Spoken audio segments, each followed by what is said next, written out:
이번화 원피스 1084화에서는 주얼리 보니와 혁명군 사보가 만나게 되었고, 이어 해적인 보니는 혁명군의 기사는 꾸준히 보고 있었다며 자신의 아버지 쿠마의 신병을 부탁하게 되었는데요.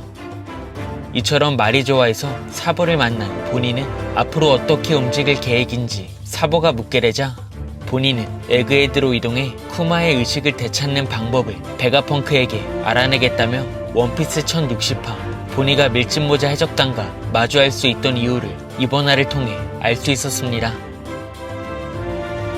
그렇게 당시 사보는 쿠마를 탈환하기 위해, 그리고 보니는 베가펑크가 있는 에그헤드로 발걸음을 옮겼다는 것을 알 수 있었고, 이어 사보는 위병들에게 사람들이 사라지고 있다는 환상의 방 정보를 엿듣게 되었는데요. 이처럼 몰리가 쿠마를 탈환해 다른 군대장들과 마리조아를 떠날 수 있게 되었지만, 환상의 이야기를 듣게 된 사보가 남은 볼 일이 있다며 오로성들과 알라바스타의 국왕 코브라가 있는 장소까지 도달할 수 있게 된 가운데, 이번 영상은 코브라 앞에 등장한 세계의 왕 이무, 즉 어쩌면 이무의 정체가 800년 전 당시 알라바스타 가문의 여왕일 가능성이 있는 사실을 분석해 보겠습니다. 먼저 오로성과 마주한 코브라는 세계 정부가 어떻게 창설되었는지 명백히 알고 있었고, 이어 공백의 100년에 관한 역사의 진실은 아직 잘 모르고 있었는지 공백의 100년에 관해선 물어보지 않았지만, 세계정부 창설 당시 만들어진 허의 옥자의 의미와 뜻은 정확히 알고 있었는데요. 그렇게 과거 조이보이와 연관되며 고도로 문명이 발달했던 고대 한국은 연합을 맺은 20개 국가들에게 패배하게 되었고, 이후 왕들은 세계정부를 발족시켜 고대 한국의 사상을 아무도 이어가지 못하게 역사에서 그 모든 것을 지워버리게 되었습니다. 이처럼 수천 년의 역사를 지닌 알라바스타의 국왕 코브라조차 공백의 100년의 진실은 알진 못했지만, 800년 전 최초의 20인의 이름을 남긴 당시 네팔타리 가문의 여왕 릴리의 이름을 처음으로 언급했었는데요. 하지만 릴리는 천룡인이 되는 걸 거부했고, 이어 알라바스타로 돌아가는 듯 했지만, 수백 년의 시간이 흐른 지금 알라바스타에 남은 오랜 서적 그 어디에도 릴리 여왕의 이름을 발견할 수 없었다며, 코브라가 릴리에게 품은 과거의 의문을 오로성에게 제기했습니다.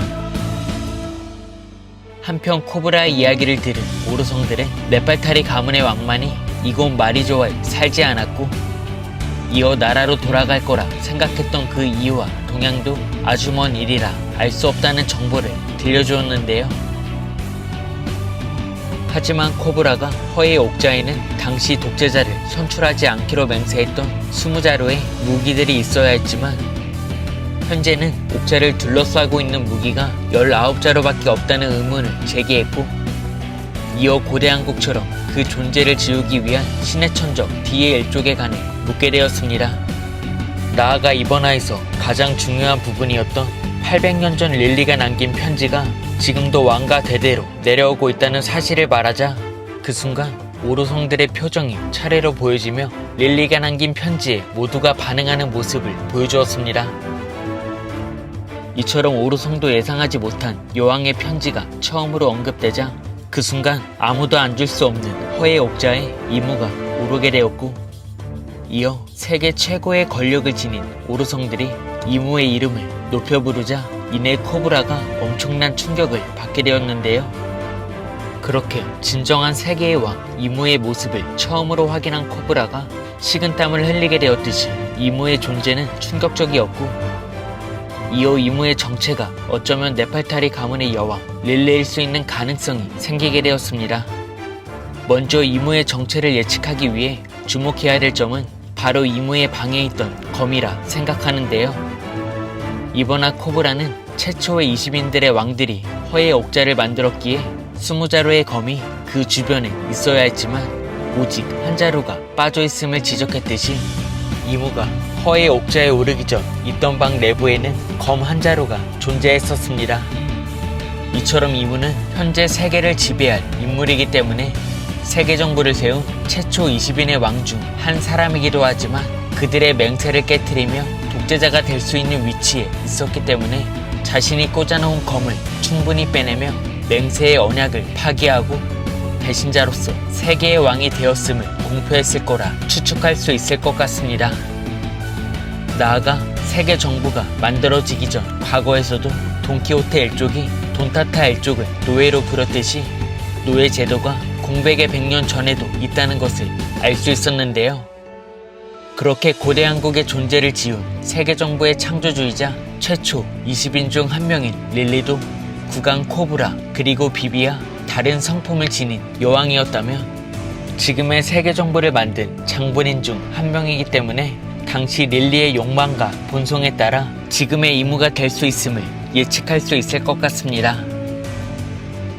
반대로 비비의 사진을 보고 있던 불사신 이무가 릴리는 아니지만 네팔타리 가문과 연관되어 있는 인물이라면 당시 수술수술 열매의 능력자는 릴리였고 그런 능력을 이용해 이무가 불사의 몸을 지니게 되었다는 두 가지의 가설을 생각해 볼 수 있을 것 같은데요. 또한 원피스가 최종장에 접어든 만큼 이무의 정체가 중요할 수밖에 없는 시점. 이무의 혈통가 출신이 알라바스타 네팔타리 가문이라면 이무는 표지연재에서 나온 우주왕국, 바로 바르카 왕국은 물론 하늘섬에도 연관되어 있음을 유추해 볼 수 있을 것 같습니다. 먼저 수천 년의 역사를 지닌 알라바스타는 현재도 하늘섬과 교류하고 있다는 표지연재가 공개되었듯이 알라바스타와 하늘섬이 과거부터 연관되어 있음을 유추해 볼 수 있고 이어 에넬이 맥심을 타고 달의 도시 바르카 왕국에 당도했기 때문에 어쩌면 알라바스타 출신의 가능성이 있는 이무는 과거 바르카 왕국의 비밀도 알고 있는 존재일 것 같은데요. 그렇게 지금까지 밝혀진 내용으로 이무의 정체를 예측하며 이무는 하늘에 사는 사람들의 영원한 동경의 대상 바스이거나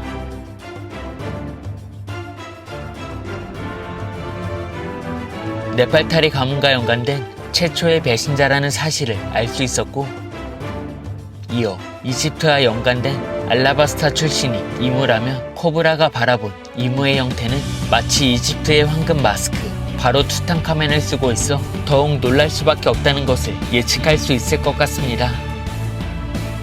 이처럼 과거 공백의 100년의 진실을 알고 있고 이어 조이보이와 전투를 벌인 이무가 본격적으로 세계의 등불을 지우기 위해 움직일 수 있는 가운데 과연 밀짚모자 해적단이자 사왕 루피는 오로선과 해군 대장이 출격한 이번 에그헤드 사건에서 무사히 빠져나오며 조이보이로서 세계 정부나 티치를 상대로 다음 전쟁을 준비할 수 있을지, 그리고 이무는 코브라왕을 죽이기 직전 D의 일족에 관한 충격적인 정보를 들려주게 되며 신의 천적 D의 일족에 관한 이야기와 떡밥이 차례로 밝혀지게 될지는 다음화 원피스 1085화에서 확인할 수 있을 것 같습니다. 이번 영상은 여기까지입니다. 시청해주셔서 감사합니다.